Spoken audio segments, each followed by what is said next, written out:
आज से कई साल पहले कुछ लोगों ने, कुछ विशेष समुदाय के लोगों ने एक मांग रखी और मांग यह थी कि उन्हें स्वायत्तता चाहिए थी एक क्षेत्र विशेष को लेकर के लिए। वो अपना संविधान बनाना चाहते थे और अपने तरीके से वहां पर सरकार चलाना चाहते थे।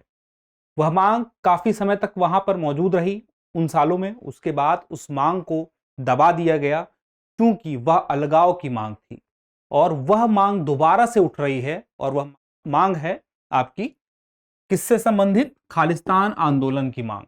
तो आखिर यह दोबारा से यह मांग क्यों उठ रही है, क्या इसके पीछे की वजह है, इसको हम जानेंगे। तो सबसे पहले देखते हैं कि खबर क्या है। खबर है कि Amritpal Singh followers run amok a brief history of Khalistan movement. तो आखिर यह खालिस्तान मूवमेंट क्या है, इसकी पूरी हिस्ट्री क्या है, इसको जानेंगे और इसके साथ ही जानेंगे कि अमृतपाल सिंह जो इस मूवमेंट को लेकर के सामने आ रहे हैं, उभर रहे हैं, आखिर वो कौन है। मैं हूं केवल आपके सामने और आप देख रहे हैं इन फोकस प्रोग्राम दृष्टि आईएएस चैनल पर। तो चलिए शुरू करते हैं। सबसे पहले देखेंगे कि यह चर्चा में क्यों है। तो चर्चा में क्यों है, उसके बाद हम जानेंगे कि आखिर खालिस्तान आंदोलन है क्या, किस प्रकार से यह उभरा, क्यों उभरा, उसके पीछे की पृष्ठभूमि क्या थी और अभी वर्तमान में वह आंदोलन किस स्थिति में है, इसे भी जानने का प्रयास करेंगे। आंदोलन कब शुरू हुआ और क्यों, आनंदपुर साहिब संकल्प क्या है, ये कई बार चर्चा में आया है। आनंदपुर साहिब, इसको समझेंगे और उसके बाद जनरल सिंह भिंडरावाले, आखिर ये कौन व्यक्ति है। इसके बाद क्या था operation blue star. Operation blue star, आपने यह नाम काफी सुना होगा। तो आखिर यह ब्लू स्टार क्या था, कहां हुआ, क्यों हुआ और इससे क्या प्रभाव पड़ा ऑपरेशन ब्लू स्टार के बाद, वह जानेंगे। और अब खालिस्तान आंदोलन की वर्तमान स्थिति क्या है, यानी कि 2023 में हम देखें तो क्या स्थिति इस आंदोलन की है। एक अलगाव की जो मांग चल रही थी, देश से अलग एक अपना क्षेत्र बनाने की, अपना एक अलग संविधान बनाने की, अपनी एक स्वतंत्रता की, तो उसकी स्थिति क्या है उस मांग की, उसे समझेंगे। और अंत में एक अभ्यास प्रश्न जो आपकी तैयारी को करेगा और मजबूत। अब चलिए देखिए चर्चा में क्यों है। चर्चा में होने की वजह है कि 23 फरवरी को अमृतसर के पास एक पुलिस स्टेशन है अजनाला, वहां पर एक व्यक्ति है अमृतपाल सिंह के सहयोगी को गिरफ्तार कर लिया गया, के साथी को गिरफ्तार कर लिया गया पुलिस स्टेशन में।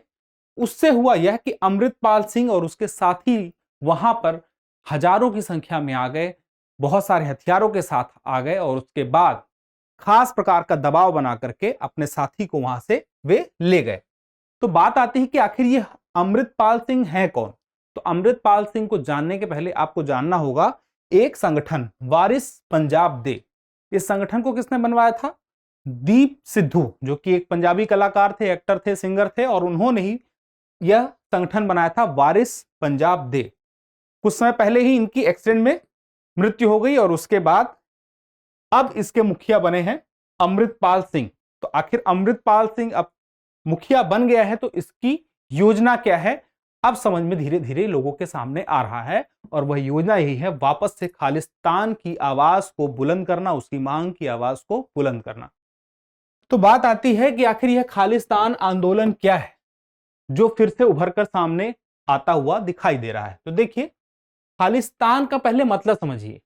सिख राजनीतिक विचारधारा में इसे कहा जाता है स्वायत्त सिख मातृभूमि, एक ऐसा क्षेत्र जो कि स्वायत्त है, सिखों के लिए है, शुद्ध है। अब बात आती है कि इसकी पहली बार हम कहां पे हम सुबुगाहट को देखते हैं। तो सबसे पहली बार सिखों के लिए एक अलग राज्य की कल्पना कहां पर दिखाई देती है? 31 दिसंबर 1929 को, जब लाहौर अधिवेशन कांग्रेस का हो रहा था और वहां पर पूर्ण स्वराज की मांग रखी गई। तो उस दौरान 3 लोगों ने इसका विरोध किया था। पहले थे मोहम्मद अली जिन्ना, मुस्लिम लीग से, इन्होंने विरोध किया। दूसरे थे भीमराव अंबेडकर, ये दलित समूह की तरफ से विरोध कर रहे थे। और तीसरी तरफ थे मास्टर तारा सिंह, शिरोमणि अकाली दल की तरफ से विरोध कर रहे थे इस पूर्ण स्वराज का। और यहीं से फिर इस विरोध को कांग्रेस ने तो अस्वीकार कर दिया, लेकिन यह बात तो जब उठी तो अब दूर तलक गई है।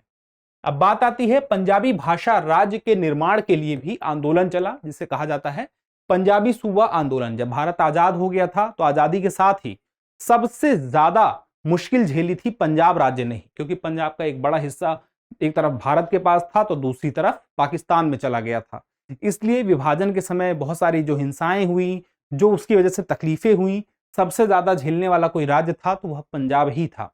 और इसी पंजाब की अपनी स्वायत्तता बनाए रखने के लिए मांग चल रही थी। और यह मांग मुख्य रूप से शुरुआत कहां से होती है कि पंजाबी भाषी राज्य का निर्माण किया जाए।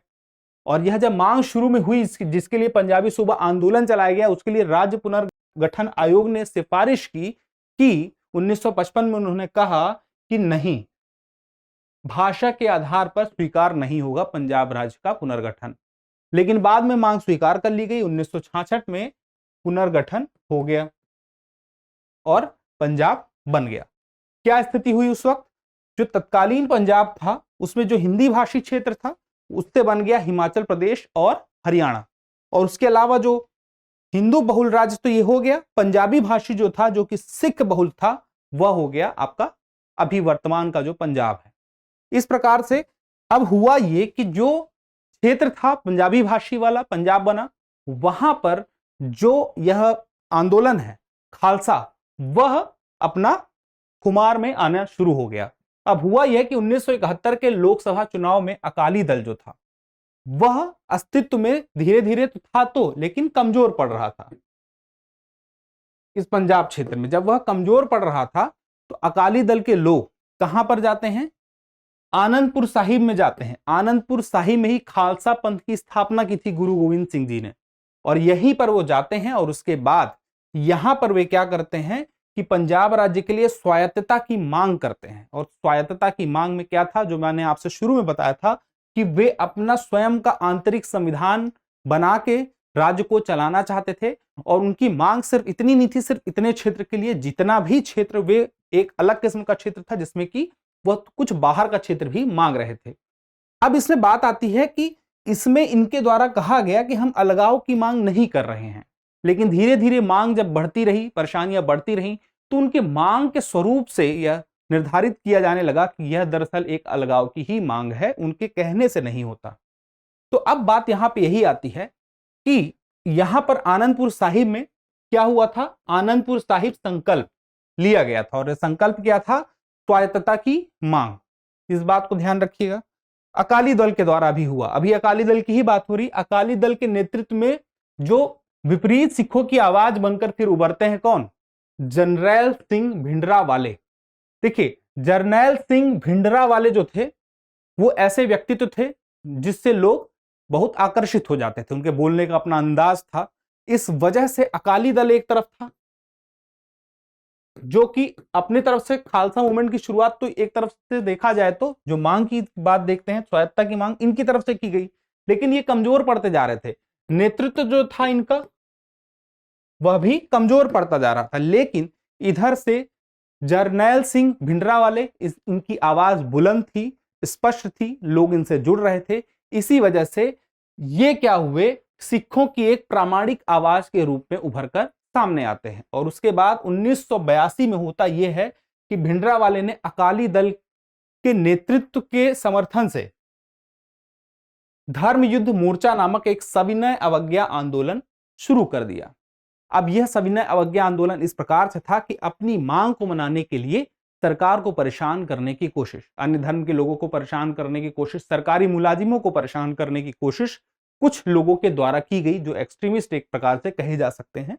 और उसके बाद हो क्या रहा था, उनके द्वारा ध्रुवीकरण की स्थिति हो रही थी, धार्मिक ध्रुवीकरण की, सांप्रदायिक हिंसा हो रही थी और अन्य धर्म पर जो टिप्पणी कर रहे थे उससे माहौल खराब हो रहा था। और ऐसी स्थिति में हो यह रहा था, कुछ लोग आरोप यह भी लगा रहे थे कि जो जरनैल सिंह भिंडरावाले हैं उन्हें कुछ विशेष राजनीतिक लाभ के लिए किसी खास पार्टी के द्वारा यहां पर स्टैब्लिश किया गया था। लेकिन बाद में उनकी डिमांड भी बढ़ने लगी। एक तरफ इन्हें खड़ा किया गया था, ऐसा कहा जाता है कि अकाली दल को कमजोर करने के लिए, लेकिन इनकी मांग फिर अकाली दल से भी ज्यादा उभरकर सामने आने लग गई, ऐसा आरोप लगाया जाता है।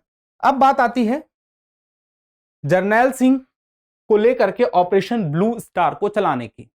इंदिरा गांधी की सरकार थी और इंदिरा गांधी जो थी वह जरनैल सिंह के इन सारे कामों से, जो भी वो कर रहे थे, जिस प्रकार से उनके द्वारा हिंसा बढ़ाई जा रही थी, हथियारों की एक पूरी की पूरी सेना अपने आप में उन्होंने बना के रखी हुई थी, हथियारों को बढ़ावा उनकी तरफ से दिया जा रहा था। और वो कहां पे रह रहे थे? जरनैल सिंह कहां रह रहा था? स्वर्ण मंदिर में। जब स्वर्ण मंदिर में उग्रवादियों को बाहर निकालने के लिए प्रयास किया गया तो उसी को कहा गया operation blue star. Jarnail Singh के लिए ही चलाया गया था। अब भिंडरावाले को बेअसर करना मुख्य लक्ष्य था इस ऑपरेशन ब्लू स्टार का। वहां से जितने भी आतंकवादी थे बाहर निकालना और उनका सफाया करना। तो यह शुरू हुआ था 1 जून 1984 को। और 1 जून 1984 को जब यह शुरू हुआ तो पता चला कि कई लोग वहां पर हथियारों के साथ मौजूद हैं।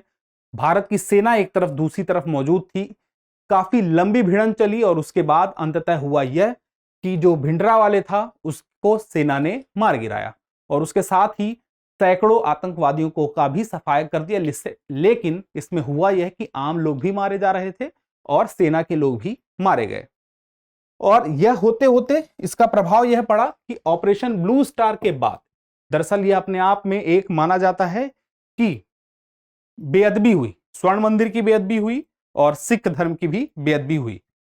इस वजह से जो खालिस्तान की मांग करने वाले जो लोग थे उनके द्वारा एक तो इनकी मांग और बढ़ गई क्योंकि इनका गुस्सा बढ़ गया बेअदबी के कारण। और इसका असर यह होता है कि 31 अक्टूबर 1984, 4 महीने होते होते इंदिरा गांधी जी की उनके बॉडीगार्ड के द्वारा हत्या कर दी जाती है, जो भी उसी धर्म से संबंधित थे, सिख धर्म से। और होता यह है कि इसका प्रभाव पूरे देश में पड़ता है और 8000 से भी अधिक सिखों की हत्या कर दी जाती है, नृशंस हत्या।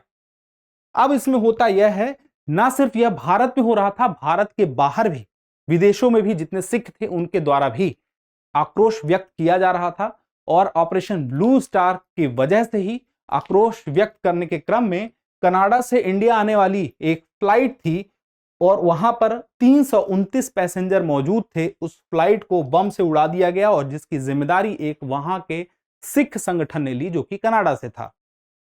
1995 आते आते स्थिति में सुधार धीरे धीरे दिखाई देने लगा। ऑपरेशन ब्लू स्टार के बाद माहौल जो बिगड़ा था, खालिस्तान मूवमेंट और तेज होता हुआ दिखाई दे रहा था, उस पर धीरे धीरे धीरे करके कंट्रोल हासिल कर लिया गया और लगभग आवाज दबती हुई दिखने लगी। लेकिन ऐसा हुआ क्यों? उसके पीछे की एक और बड़ी वजह थी, भारत आर्थिक उदारीकरण की ओर बढ़ रहा था। आर्थिक उदारीकरण की ओर बढ़ने से जो युवा थे उनका ध्यान रोजगार और अन्य चीजों की तरफ पड़ने लगा था। अब आगे की बात आती है कि खालिस्तान आंदोलन की वर्तमान स्थिति क्या है।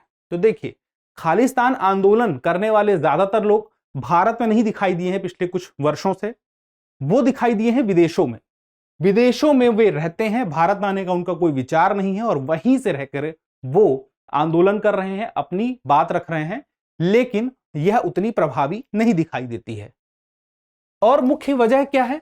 ज्यादातर जो सिख हैं, कुछ ही लोग हैं जिनके द्वारा खालिस्तान आंदोलन की बात की जाती है, खालिस्तान की बात की जाती है, वे वो लोग हैं जो 80 के दशक के बुरे दिनों को याद कर रहे हैं, ऑपरेशन ब्लू स्टार के दिनों को याद करते हैं। उसको लेकर के उनमें मन में गुस्सा है, जो उसके बाद फिर इंदिरा गांधी की हत्या और उसके बाद सिखों का नरसंहार हुआ, उसकी वजह से भी बहुत से लोग दुखी हैं, आक्रोशित हैं। तो उनकी तरफ से भी बीच बीच में कहा जाता रहा है। ऑपरेशन ब्लू स्टार और स्वर्ण मंदिर की बेअदबी का उन पर गहरा असर हुआ था।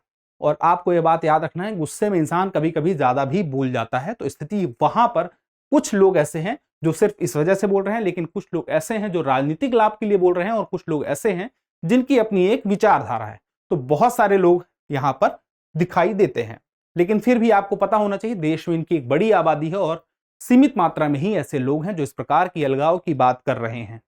अब देखिए, राजनीतिक प्रभाव को बनाए रखने की कोशिश भी इनके द्वारा की जा रही। कुछ ऐसे संगठन हैं जो अपना राजनीतिक प्रभाव बनाए रखना चाहते हैं, एक आम जनता को, वहां की उस खास जगह की जनता को अपने पक्ष में रखने के लिए, एक वोट बैंक बनाए रखने के लिए भी उनके द्वारा प्रयास किया जाता रहा है। यह भी एक समझने वाली बात होनी चाहिए। अब बात आती है आज के प्रश्न की।